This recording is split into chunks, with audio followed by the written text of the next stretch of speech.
Most people start CrossFit because they're looking to lose weight, or get stronger, or get into the best shape of their life. Having played rugby in college, taught Zumba, finished a marathon, and taken up bodybuilding, for me, CrossFit wasn't about the physical promises. I joined a CrossFit box, as the gyms are called, because I needed a job. I moved to New York for what was, at the time, my dream job. But 6 months in, I called my mother sobbing. I'd just been given notice that the company would be letting me go in 2 weeks' time. The eager post-grad haze had worn off, I was no longer certain I had chosen the right career field, and I was hit with a wave of loneliness. After living in the city for half a year, I'd failed to make any friends. Late nights at the office had taken precedence over happy hours and girl gang hangs. And because I'd often gotten off work late, instead of sampling New York's fitness class scene, I'd opted for a 24-hour big box gym. There, I'd do some bicep curls, walk on the Stairmaster, and after about an hour, flex, take some mirror selfies, and leave. Related, 25 exercises you can do anywhere now. Here I was, bummed out, wishing for pals to vent to about my impending unemployment, and in serious need of pulling together work. So when I saw on Instagram that a Manhattan box, ICE NYC, was hiring a front desk social media manager, I applied. I'd talked, or at least thought, trash about CrossFit in the past, even though if I'm being totally honest with myself, I had no reason to.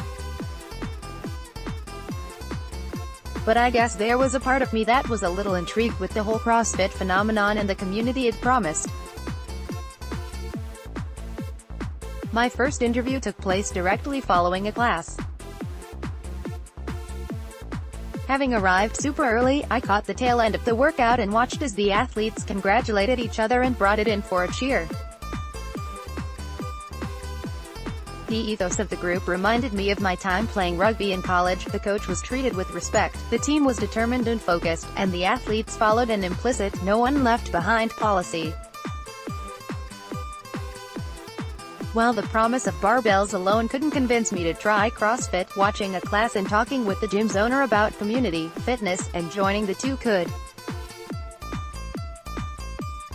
After my interview, the owner called to let me know that if I tried CrossFit and liked it, he'd hire me.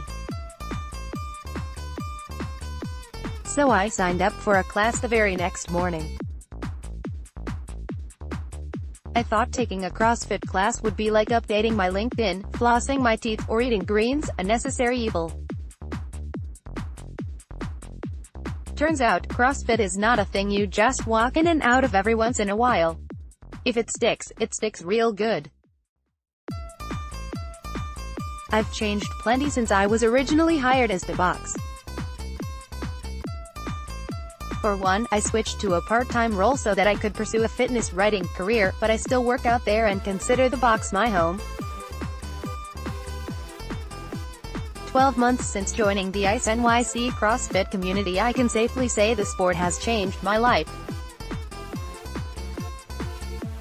Here's how.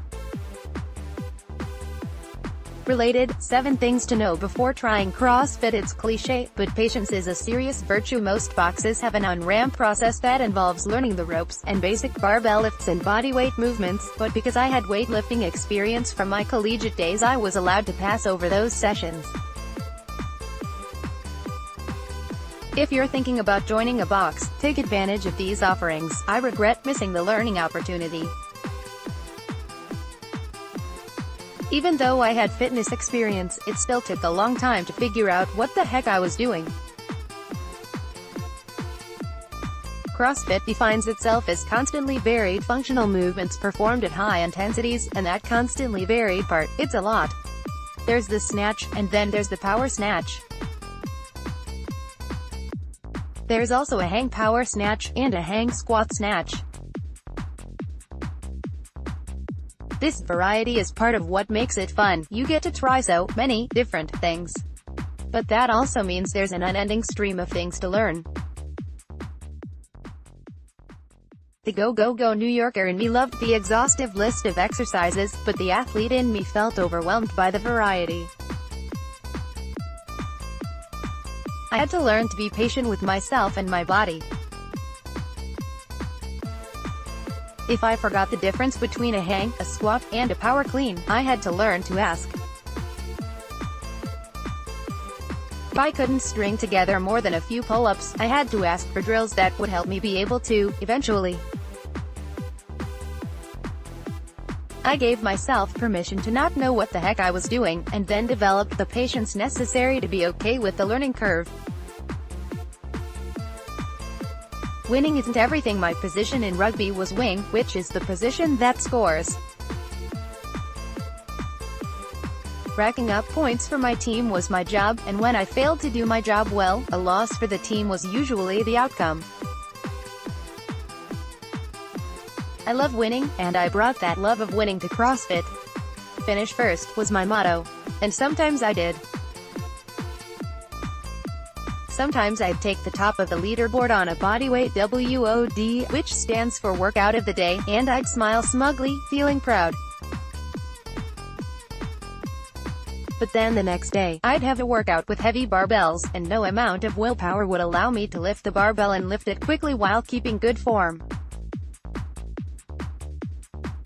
A few conversations with my head coach helped me realize that my competitive spirit will help bring results for any goal, but that when it comes to heavy lifting, there's a cardinal rule: technique first, consistency second, and intensity last. I love how competitive you are and how eager you are to learn and get better, she told me. My advice to you: there's no rush. CrossFit isn't going anywhere. Take it slow, learn, work hard, trust the process. You'll end up where you're supposed to be. Rest days aren't a sign of weakness when it comes to getting stronger. You need two things. First, you need to work your muscles, which causes little tears in the muscle fibers. Then, your muscles need to repair themselves, which is a process that requires rest. Before CrossFit, I would go to the gym 6 to 7 times a week. I stuck to that same schedule when I started CrossFit. I often went 7 days a week because it was all so new and fun. My workouts lasted an hour, but sometimes I'd join some of the CrossFit vets for an additional workout afterward. Surprise, surprise, I got an overtraining injury. 6 days of heavy weights and intense intervals every week is too much, and I probably would have gotten stronger faster if I had stuck to just 4 or 5 days a week and actually given my body the time it needed to recover between sessions. The mind is a muscle that needs to be trained. Anyone can do CrossFit. The workouts are scalable, which means that people of all fitness levels can come to a box and do the workout of the day. But CrossFit is no joke. When it comes to barbells, box jumps, and burpees, you need more than physical strength. You need mental toughness. If you want to achieve your best performance on a workout, you must be willing to suffer. We call it finding the pain cave. When you're trying to snag a personal best, your body and mind work against you. But the pain cave is a place where I'm forced to ask myself just how much I'm willing to give to reach my goals. Building the toughness necessary to endure the pain cave isn't as easy as dropping to the floor and cranking out 20 push-ups. It takes work to get your brain to a point where it is willing to push longer and harder than it ever has before, and to know when to tone down the intensity. During my first year of CrossFit, I had to train my brain every single day through practices like journaling, meditation, and breathing exercises. You don't need to switch your eating habits to match your friend's paleo. Whole30. IIFYM. Before these diets went mainstream, CrossFitters were jazzed on them. Until I started CrossFit, I didn't realize the nuances of these diets. I've dipped my toes in the waters of all of these diets for anywhere from a week to a month, and I always come out thinking the same thing: they're just not worth it to me.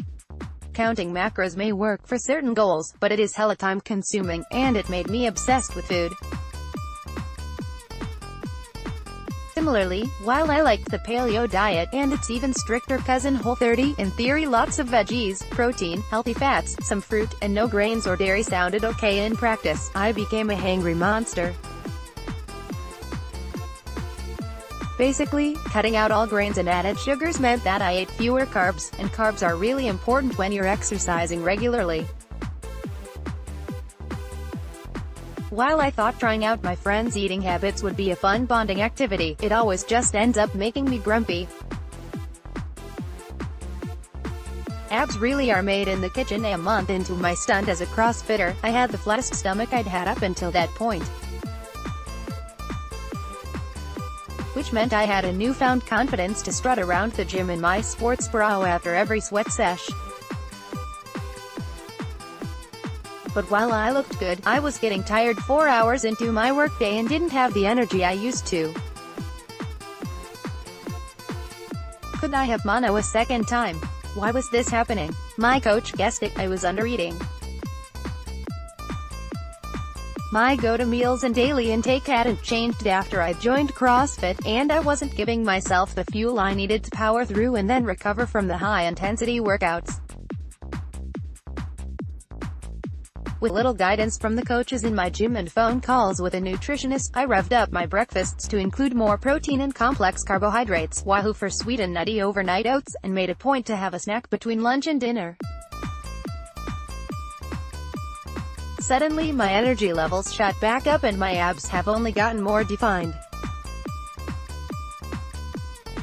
Related, 11 reasons why you're not losing belly fat. CrossFitters make great friends. CrossFit isn't just special for its high intensity and unique lingo, there's also a surprising level of camaraderie.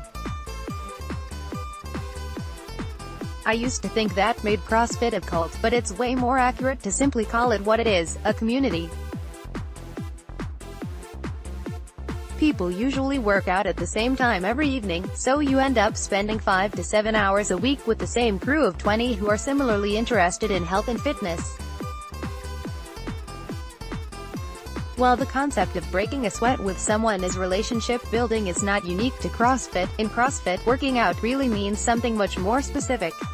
It means changing your life and the lives of those you sweat alongside. It means being pushed physically harder than you've ever been pushed with a group, and it means calloused high fives, fist pumps, and even sweaty group hugs.